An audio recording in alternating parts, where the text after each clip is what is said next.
എത്തിയോ? എല്ലാ തളത്തിലേക്ക് വെച്ചോളൂ. ആകപ്പാടെ ഉണ്ടായിരുന്ന ഷോർട്സ് കൊടുത്തിട്ട് താൻ പോയോ? പിന്നെ കോണ കൊടുത്തോണ്ട് തീവണ്ടി കയറാൻ പറ്റുമോ? എത്ര രൂപ വേണ്ട? സാറ് തന്നാ മതി. ഉടനെ വരണമെന്ന് പറഞ്ഞ് പോയതല്ലേ? കുറെ നാളായല്ലോ പോയിട്ട്. നന്നായിട്ട് സൂചിച്ചിട്ട് വരികയാണല്ലേ? ആ നല്ല സുഖമായിരുന്നു അവിടെ ലോക്കപ്പില്. ലോക്കപ്പില്? അതെ, ജാതകം പറഞ്ഞ അച്ചട്ടായി. കാരാഗ്രഹവാസം കഴിഞ്ഞു. കള്ളവണ്ടി കയറിയതിന് സേലത്ത് വെച്ച് പോലീസ് പിടിച്ചു. ഈ രൂപത്തിൽ ഇപ്പൊ അവിടുത്തെ മുജ്ജന്മ സുഹൃത്തം. ആ അതെ, മടക്കയാത്രക്കുള്ള ടിക്കറ്റ്. ടിക്കറ്റ്? അതെ, അടിപിടി, മോഷണം, പോലീസ് കേസ്, ഇതുകൊണ്ടൊന്നും മതിയായില്ലേ? അപ്പൊ ഒക്കെ അറിഞ്ഞല്ലേ? ഒക്കെ അറിഞ്ഞു. അതുകൊണ്ട് ഞാൻ പറഞ്ഞു എത്രയും പെട്ടെന്ന് നീ മുടിഞ്ഞാടത്തുനിന്ന് പോണമെന്ന്. മറ്റന്നാൾ മടക്ക വേണ്ടിയുണ്ട്. അതിപ്പോ ഒരു 5-6-7-8 ദിവസം കഴിയാണ്ട് പോകാൻ പറ്റില്ല. എന്തേ? ആ, കാല് ദൂരെ ശരിയായിട്ടില്ല. അത് ശരിക്കും ശരിയായതിനു ശേഷം യാത്ര ചെയ്താൽ മതി എന്നാ ഡോക്ടർ പറഞ്ഞിരിക്കുന്നത്. ഡോക്ടർ എല്ലാം ശരിയായിന്നല്ലേ പറഞ്ഞത്? വേദന എനിക്ക് ലേഖല്ലോ.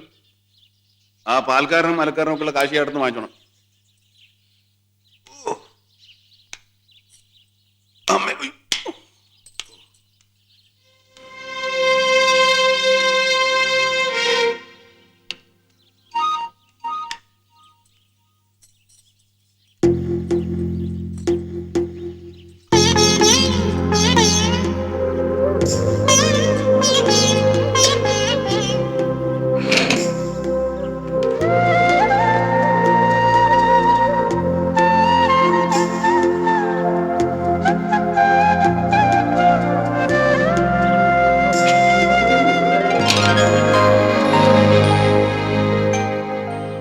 Good bye. പഴയ ഓർമ്മകൾക്ക് വിട, പുതിയ മോഹങ്ങൾക്ക് സ്വാഗതം.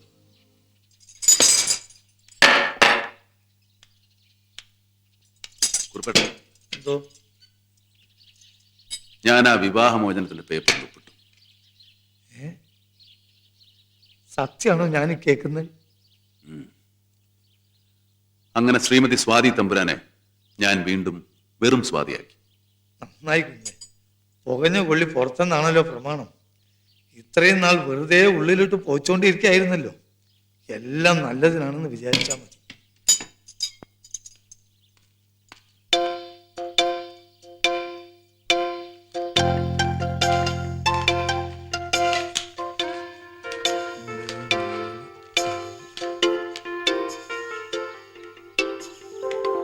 കുറുപ്പേട്ട, ഞാനൊരു കാര്യം ആലോചിക്കായിരുന്നു. കുറുപ്പേട്ട, കുറുപ്പേട്ട, ഞാൻ ഈ കണക്കൊന്ന് എഴുതി കഴിഞ്ഞോട്ടെ. കണക്കൊക്കെ പിന്നെ നോക്കാം. നിങ്ങൾ ചില ആശാരിമാരുടെ കൂട്ട് ഊണ് കഴിക്കാൻ പഠിക്കുമ്പോൾ ഉളിയെ പെട്ടു കൊടുക്കും. പറയൂ, എന്താ കാര്യം? അല്ല, ഞാൻ ആലോചിക്കായിരുന്നു, നമുക്കിവിടെ കുറെ സ്ഥലം വാങ്ങാം. എന്തിന്? അല്പം കൃഷി ചെയ്താലോ? പിന്നെ കോവിലകത്ത് ഏക്കർ കണക്കിന് സ്ഥലം വെറുതെ എടുക്കാൻ തുടങ്ങി കൊല്ലം കുറയായി. അപ്പോഴാ ഈ ഓണം കയറാൻ മൂലയിൽ സ്ഥലം വാങ്ങി കൃഷി ചെയ്യാൻ പോണേ. വേറെ പണിയൊന്നുമില്ലേ? എത്രയും പെട്ടെന്ന് ഇവിടുന്ന് സ്ഥലം വിടാനുള്ള വഴി നോക്ക്. താൻ കണക്കെടു. കുറുപ്പേട്ടൻ പോയി താനായോ? മുഴുവൻ കണക്കും തെറ്റാ. ഞാൻ കുറെ കാലമായിട്ട് കാണുന്നതല്ലേ. തേങ്ങ വിറ്റ മാങ്ങ വിറ്റെന്നെഴുതും, മാങ്ങ വിറ്റ തേങ്ങ വിറ്റെന്നെഴുതും, നെല്ല് വിറ്റ പുല്ല് വിറ്റെന്നെഴുതും. 5-4 10 എപ്പോഴും എഴുതി വെക്കുന്നത്. മുഴുവൻ തെറ്റാ, മുഴുവൻ കംപ്ലീറ്റ്. ആട്ടി മുടി തെറ്റാ. കണക്കെടുന്ന ഒടുക്കത്തെ കണക്ക്. ഇയാൾ ഒടുക്കത്തെ. കുറച്ചു മുമ്പ് വലത് കാലായിരുന്നല്ലോ ചൂണ്ടിക്കൊണ്ടിരുന്നത്. ഞാൻ എനിക്ക് ഇഷ്ടമുള്ള കാലം ചൂണ്ടും. താനാരാ ചോദിക്കാൻ? ചിലപ്പോ വലത്ത് കാലം ഉണ്ടും, ചിലപ്പോ ഇടത്ത് കാലം ഉണ്ടും. എന്റെ കാലല്ലേ? കിണ്ണാരം ചോദിക്കുന്നു. എന്റെ കണക്കൂട്ടലുകളൊന്നും ഇതുവരെ തെറ്റിയിട്ടില്ല. ഇതേ വരുന്നു. പിന്നെ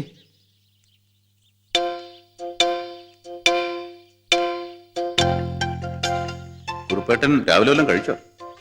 കുറുപ്പേട്ടന ഇല്ല, ഇനി ഉച്ചക്ക് ഉണ്ടാ മതി. രാവിലെ വയറ് നിറച്ച് തന്നല്ലോ. കുറുപ്പേട്ടൻ എന്നെ കുഞ്ഞുനാൾ മുതലേ കാണുന്നതല്ലേ. എനിക്ക് ദേഷ്യം വന്നാൽ പിന്നെ നാക്കിന് ബ്രേക്കില്ല. വല്ലതൊക്കെ പറയും. ഇങ്ങനെ കുറെ ശത്രുക്കളെ ഞാൻ ഉണ്ടാക്കിയിട്ടുണ്ട്. പക്ഷെ എന്റെ മനസ്സിലൊന്നുമില്ല. അത് കുറുപ്പേട്ടൻ അറിയാമല്ലോ.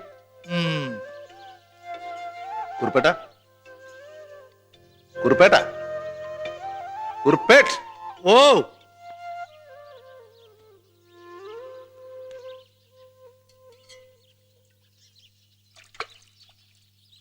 ഈ പണ്ടത്തെ ആളുകൾ പറയുന്നത് കുറെയൊക്കെ ശരിയാണല്ലേ? എന്ത്? അല്ല, നാടായാൽ ഒരു വീട് വേണം, വീടായാൽ കൂടെ പെണ്ണ് വേണം, പെണ്ണായാൽ കണ്ണിൽ സുർമ വേണം. അതൊരു പാട്ടല്ലേ? പണ്ടത്തെ ആളുകൾ പറഞ്ഞ ഒന്നല്ലല്ലോ. അതെ, അതല്ല ഞാൻ പറയുന്നത്. കുറുപ്പേട്ടൻ എന്നോടൊരിക്കൽ പറഞ്ഞിട്ടില്ലേ, പ്രായമായി എന്നൊരു തോന്നൽ വേണ്ട, അത് വെറുതെ ആണെന്ന്. ഞാൻ എപ്പോ പറഞ്ഞു? ഒരു പുതിയ ജീവിതം തുടങ്ങുന്നതിനെ കുറിച്ച് ആലോചിക്കണം എന്ന് എന്നോട് ഒരിക്കൽ പറഞ്ഞിട്ടില്ലേ? ഞാൻ അങ്ങനെ പറഞ്ഞു. ഒരു അംഗത്തിനുള്ള ബാല്യം കൂടെ എനിക്കുണ്ടെന്ന് പറഞ്ഞില്ലേ? ആരോർക്കണതൊക്കെ ഇയാൾക്കല്ലേ എന്താ ഓർമ്മയുള്ളത്? ഒരു തേങ്ങാക്കൊല ഓർമ്മയില്ല, എന്തെങ്കിലും എവിടെയെങ്കിലും വെച്ചാൽ അത് ഓർമ്മയില്ല, കാശിന്റെ കണക്ക് ചോദിച്ചാൽ അത് ഓർമ്മയില്ല, കണ്ണും കണ്ടൂടെ ചെവിടും കേട്ടൂടെ.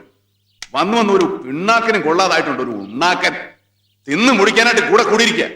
ഇയാളെ കൊണ്ടുനടക്കുന്ന എന്റെ ചെരിപ്പൂരി ചെവിക്കുറ്റിന്റെ അടിക്കണം. ഈ മോന്താണ്ട് അന്നത്തെ ദിവസം അന്നം കിട്ടൂല. എന്തെങ്കിലും ചോദിച്ചാൽ മഴ പെയ്താൽ ചെറിയ നേരത്തെ മാതിരി കുറെ പല്ല് തുറന്ന് വിളിച്ചു കാണിക്കും. അധികം പറയണ്ട, പറയാനാണ് എനിക്കും കുറെ പറയാനുണ്ട്. താൻ എന്ത് പറയും? നിങ്ങൾ എന്താ മനസ്സിലാക്കിയായി? എന്ത് തോന്നിയാസം കേട്ടുകൊണ്ടിരിക്കുന്നത്? മണ്ടൻ കുറിപ്പാണ് ഞാനെന്നോ? മണ്ടനല്ല, മരമണ്ടൻ. എന്നാ ഇനി ഞാനതിന് തയ്യാറല്ല. രണ്ടിലൊന്നും അറിയണം. ഇനി ഉരുണ്ടൊലി പറ്റില്ല. ആ മീനാക്ഷി പെണ്ണിന് ഇഷ്ടമാണെങ്കിൽ അത് എന്റെ മുഖത്ത് നോക്കി അന്തസ്സായിട്ട് പറയണം. ചോണ ഉണ്ടെങ്കിൽ പറ.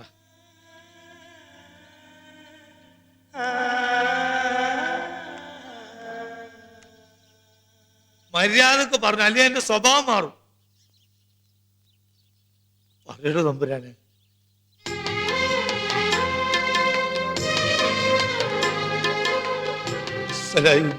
അസ്സലായി.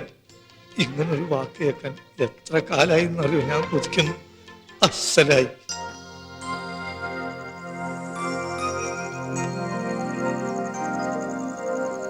കർക്കിടകം കഴിയും മുമ്പ് ഇത് തീർക്കണം. ഇന്നൊന്ന് ആഞ്ഞു പിടിക്കണം. എവിടം വരെ ആയി? സീതാസ്വയംവരം തുടങ്ങണം. അക്കാര്യത്തിലാണ് എനിക്കൊരു ശങ്ക. എന്തേ? അല്ല, രണ്ടാം ഘട്ടം എന്ന് പറയുമ്പോ എതിർപ്പൊന്നും ഉണ്ടാവാൻ വഴിയില്ലല്ലേ? എന്തിന്? അവർക്ക് സ്വപ്നം കാണാൻ പറ്റുന്ന ബന്ധമാണോ നമ്മൾ കൊണ്ടുചെല്ലുന്നത്? പണം കൊണ്ടായാലും പദവി കൊണ്ടായാലും ആഭിജാത്യം കൊണ്ടായാലും എന്താ ഒരു കുറവ്? രാജയോഗമാവണ പെണ്ണിന് ആ യോഗം തമ്പ്രാൻകുഞ്ഞിന്റെ ഭാര്യ ആവാന്നുള്ളത് തന്നെയാണ്. എന്നാ കുറുപ്പേട്ടൻ നാളെ തന്നെ കാര്യങ്ങളൊക്കെ നീക്കോളൂ. ഇനി വെച്ച് നീട്ടണം. നാളെ വേണ്ട, നാളെ ചൊവ്വാഴ്ച. ഈ ചൊവ്വാഴ്ച ശുഭകാര്യങ്ങൾക്ക് നല്ലതല്ല. നാളെ കഴിഞ്ഞോട്ടെ. എല്ലാം ഈ ഞാൻ ഏറ്റു. തമ്പ്രാൻകുഞ്ഞെ കുറെ നല്ല കിനാവ് കണ്ടോളൂ. അപ്പോ കുഴപ്പമില്ലല്ലേ? എന്നാ വലതുപുറത്തെ 7 വരെ തള്ളി 8ാമത്തെ വരിയിൽ 8 അക്ഷരം തള്ളി ശ്രീരാമൻ വില്ലു കുലയ്ക്കുന്നിടത്തും തുടങ്ങിക്കോളൂ. ഈ തമ്പുരാനും ഒരു ത്രയംബകം ഓടിക്കാൻ തയ്യാറായി നിൽക്കുക.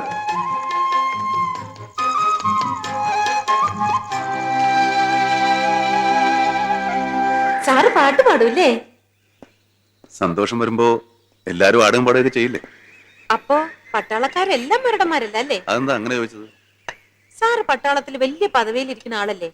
പക്ഷേ അവിടെ ഉള്ളവരെല്ലാം സാറിനെ പോലെ അത്ര നല്ലവരല്ല. എന്നെ കൂടാതെ മീനാക്ഷിക്ക് മിലിറ്ററിയിൽ വേറെ ആരെ അറിയാം? മണിയേട്ടനെ. മുഴുവൻ പേര് മണിയണ്ടെന്നാ. വെല്ലിംഗ്ടണില്ല. 1 മാസായി വരും വരും പറഞ്ഞ് കാത്തിരിക്കായിരുന്നു ഞാൻ. ഇന്ന് കത്ത് കിട്ടിയപ്പോഴാ കാര്യം അറിയുന്നത്.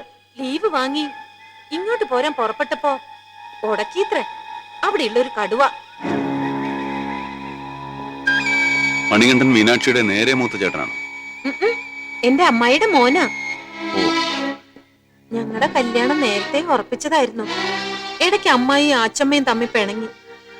ഇനി ഈ കല്യാണം നടത്തി തരില്ലെന്നാ ആച്ചമ്മയുടെ വാശി. ചെറിയച്ചന്മാര് വേറെ ഓരോന്ന് ആലോചിക്കുന്നുണ്ട്. പക്ഷെ ഞാൻ സമ്മതിക്കില്ല. എന്നെ കൊന്നാലും ശരി, മറ്റൊരാളുടെ കയ്യിന്ന് ഞാൻ പുടവ വാങ്ങില്ല. എല്ലാറ്റിനും മണിയേട്ടൻ ഇങ്ങ് എത്തണം. അതിനാ കള്ളക്കടുവ സമ്മതിക്കില്ല എന്ന് വെച്ചാ ദുഷ്ടനായാള്. മറ്റുള്ളവരെ ഇങ്ങനെ ഉപദ്രവിച്ചാ ഗുണം പിടിക്കില്ല. സാറിനറിയോ ഈ കടുവേ?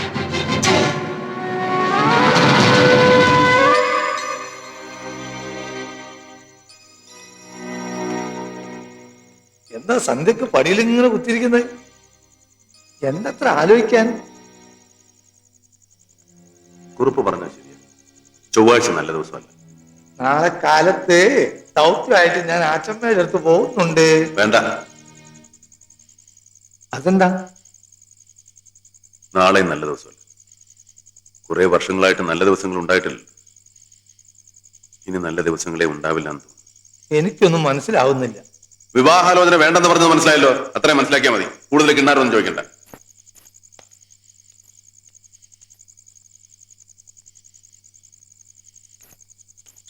എന്താ പട്ടാളം പിണങ്ങിയിരിക്കുന്നേ? മീശ വീണ്ടും മേലോട്ട് വിരിച്ചു തുടങ്ങി. ഓന്തിന്റെ സ്വഭാവം എപ്പോഴേത് നിറത്തിലാവുക എന്നറിയില്ല. കുട്ടി അത് വെച്ച് പോയിക്കോളൂ. എന്റെ കാര്യം ഒന്ന് പോക്കാം.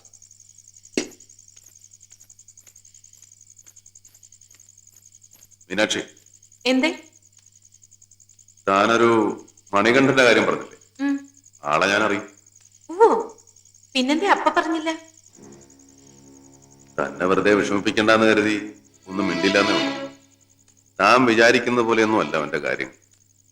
എന്റെ ഓർഡർലി ആയിരുന്നു. എന്നുവെച്ചാ പട്ടാളം അനുവദിച്ചു തന്നിരിക്കുന്ന വീട്ടുപണിക്കാർ അധികം നാളും ഉണ്ടായിരുന്നില്ല. വീട്ടിൽ നിന്ന് പണം പൊട്ടിച്ചെന്റെ പേര് പറഞ്ഞു വിടേണ്ടി വന്നു. പിന്നീട് കുറച്ചാള് പട്ടാള ജയിലിലായിരുന്നു. ജയിലിലോ? അതെ, ഒരു ഓഫീസറുടെ മകളോട് ഇവൻ അപമര്യാദയായിട്ട് പെരുമാറിയെന്നോ അവളെ ഇവൻ കയറി പിടിച്ചെന്നോ എന്തോ എനിക്ക് ശരിക്കറിഞ്ഞൂടാ. അതൊക്കെ വെറുതെ ആവും. പട്ടാളത്തിൽ അങ്ങനെ ആരെയും വെറുതെ ശിക്ഷിക്കൊന്നുമില്ല.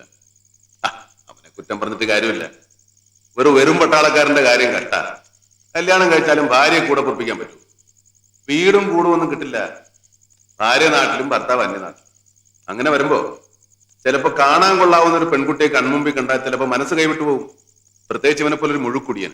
ഞാൻ പോണു, എനിക്കൊന്നും കേൾക്കണ്ട. കേൾക്കണം, കേട്ടേ മതിയാവും. നീ സ്വപ്നം കാണുന്ന ഒരു ജീവിതമൊന്നും നിനക്ക് തരാൻ അവനാവില്ല. നിന്നോടുള്ള സ്നേഹം കൊണ്ട് പറയുക. പട്ടാളത്തിലാണെന്ന് പറഞ്ഞിട്ട് എന്താ കാര്യം? എന്നെ പോലെ ഒരു ഓഫീസറൊന്നുമല്ല. തൂത്തുവാരലും ചട്ടിയും കലം കഴുകലും ഒക്കെയാ ജോലി. കുട്ടിക്കാലത്ത് സ്നേഹവും പ്രേമവും എന്നൊക്കെ പറയുന്ന ഒരു എഴുത്തുചാട്ട. എടുത്ത് ചാടിയതിന് ശേഷം അറിയുള്ളൂ കുഴിക്കെത്ര ആഴുണ്ട്. പിന്നെ കൈയും കാലോട്ട് അടിച്ചിട്ട് കാര്യമില്ല. നിനക്ക് ഞാൻ അന്തസ്വാഭിജാത്യമുള്ള, പണവും പദവിയുമുള്ള, നിന്നെ ജീവനേക്കാളേറെ സ്നേഹിക്കുന്ന ഒരു പട്ടാളക്കാരനെ കണ്ടുപിടിച്ചത്. വേണ്ട, എനിക്ക് ആരും വേണ്ട. എങ്ങനെയൊക്കെ ഉള്ള ആളായാലും സാരമില്ല. എനിക്ക് മണിയേട്ടന് തന്നെ മതി. മണിയേട്ടൻ ഉള്ളിടത്തോളം കാലം എനിക്ക് മറ്റൊരാളെ കുറിച്ച് ആലോചിക്കാൻ പോലും പറ്റില്ല. ചീത്തയായിക്കോട്ടെ, എല്ലാവർക്കും ചീത്തയായിക്കോട്ടെ, എനിക്ക് നല്ലതാ.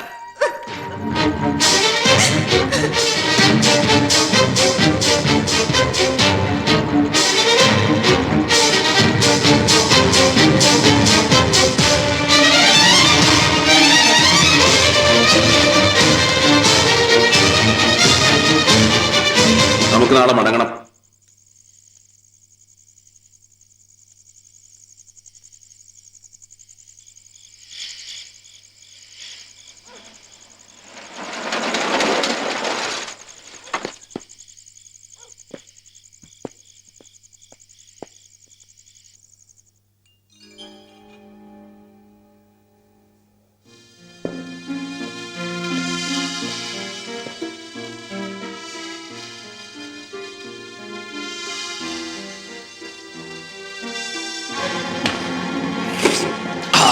पीने की असली मसाल यहाँ पर चवनप्राण.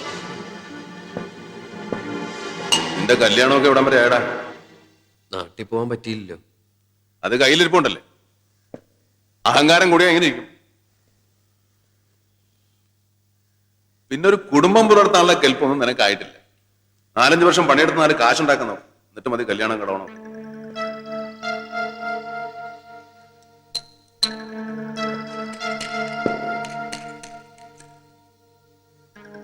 താനെന്താ ഇവിടെ നിൽക്കുന്നത്? പണിയൊന്നുമില്ലേ? ഞാൻ പറഞ്ഞത് നിനക്ക് മനസ്സിലായി? അത്രയും കാലം കാത്തിരിക്കാൻ പറ്റില്ല സാർ. അതെന്താ? നാട്ടിലെ കാര്യം സാറിന് അറിയില്ല. താമസിച്ച അവരാ പെൺകുട്ടിയെ വേറെ ആർക്കെങ്കിലും കെട്ടിച്ചു കൊടുക്കും. അല്ല, ഞാൻ അറിയാൻ വയ്യാന്ന് ചോദിക്കാം. നിന്റെ നാട്ടിൽ ഈ ഒരൊറ്റ പെണ്ണേ ഉള്ളൂ. അതല്ല. ഏതല്ല? അവളുടെ വിധി വേറെ കെട്ടിപ്പോനാണെ പോട്ടെ. മോഹിച്ച പെണ്ണെ കെട്ടാൻ പറ്റാത്തവരും വേറെ കല്യാണം കഴിച്ചിട്ടില്ലേ? സുഖമായിട്ട് ജീവിച്ചിട്ടില്ലേ? പക്ഷെ എന്റെ മീനാക്ഷി. നിന്റെ മീനാക്ഷി? അതവളുടെ പേര്. അവളില്ലാത്തൊരു ജീവിതം എനിക്ക് ആലോചിക്കാൻ കൂടി പറ്റില്ല സാർ. അതിലും ഭേദം മരിക്കുന്നതാ. ഞാൻ അത്രയ്ക്ക് അവിടെ മോഹിച്ചു പോയി സാർ.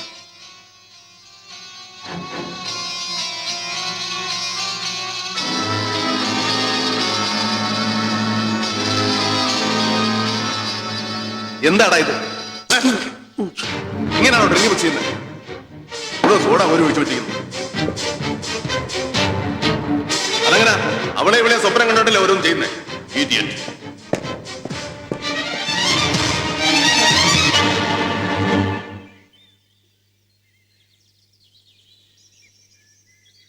എന്താണ് ഒരു പണി വൃത്തിയായിട്ട് ചെയ്യാൻ അറിയില്ല നിനക്ക്? സാർ, ഞാൻ നിന്റെ തെമ്മാടിത്തരം കുറെ കൂടുന്നുണ്ട്. പലരും കംപ്ലൈന്റ് ചെയ്തിട്ട് ഞാൻ എല്ലാം സഹിച്ചു. ഇനി പറ്റില്ല. ഓർഡർലി ആയിട്ട് നിന്നെ എനിക്കിനി വേണ്ട. അത് ഞാൻ വേറെ ആളെ ഏർപ്പാട് ചെയ്തു. നിനക്ക് നിന്റെ പഴയ താവളത്തിലേക്ക് തന്നെ മടങ്ങാം. സാർ ഇങ്ങനെയൊക്കെ പറയാൻ ഞാൻ എന്ത് തെറ്റാ ചെയ്തേ? എന്നെ ചോദ്യം ചെയ്യുന്നുടാ. മേലെ എന്റെ മുമ്പിൽ കണ്ടുപോലും.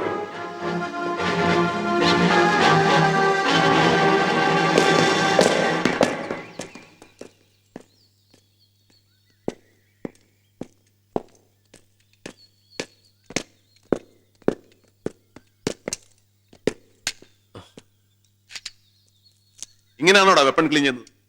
Idiot, lazy creature. അത് സാർ ഞാൻ no, I don't want any explanation. തിന്നും കുടിച്ചും വെറുതെ ഇരുന്ന് മടി പിടിച്ചു പോയി. ദേഹം അല്ലെങ്കിൽ ജോലി ചെയ്യണം. Take it and take him to the ground. തോക്ക് ഉയർത്തി പിടിച്ച് ഗ്രൗണ്ടിൽ വെച്ചിട്ട് ഓടിക്കണം. Don't stop till I say.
Take him.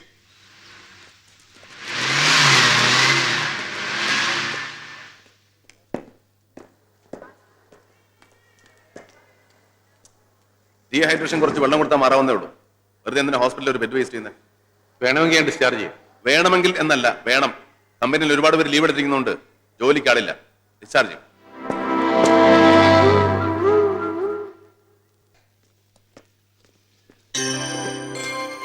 കല്യാണത്തിന്റെ ഇൻവിറ്റേഷൻ അല്ലേ സാർ? അതെ അതെ.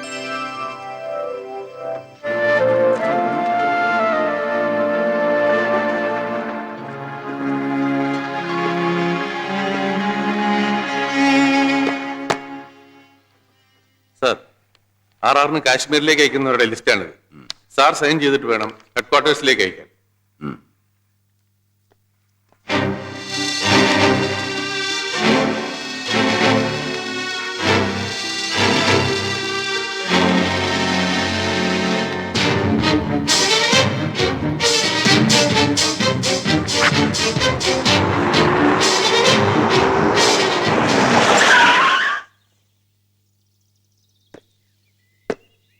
സാർ, കാശ്മീരിലേക്ക് എന്നെ ആറാറിന് അയക്കാന്ന് കേട്ടു. അതിന് ഒരു ദിവസം ഒന്ന് വീട് വരെ പോയി എല്ലാവരെയും ഒരു പക്ഷേ അവസാനമായിട്ടാണെങ്കിലും. സാധ്യമല്ല. ഇന്നോ നാളെയോ ട്രാൻസ്പോർട്ടിന്റെ പേപ്പേഴ്സ് റെഡിയായാൽ ഉടനെ എല്ലാവരും പുറപ്പെടേണ്ടതാണ്. ഒരു പട്ടാളക്കാരന് നാടിനോടുള്ള കടമയാണ് വീടിനോടുള്ള കടമയേക്കാൾ വലുത്. സാർ, ഞാനൊന്ന് ചോദിച്ചോട്ടെ?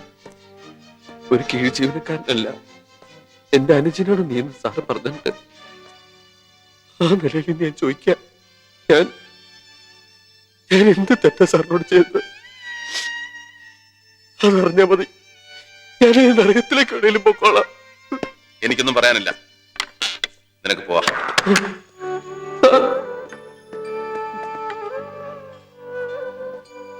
ഞാൻ പോവാ. ഒന്ന് ഞാൻ പറഞ്ഞോട്ടെ, ഞാൻ സാറിനെ ഒരുപാട് സ്നേഹിച്ചു പോയി. എനിക്ക് എപ്പോഴും സാറിന് ഇഷ്ടാ. എന്റെ മീനാക്ഷിയേക്കാൾ കൂടുതൽ ഇഷ്ടാ.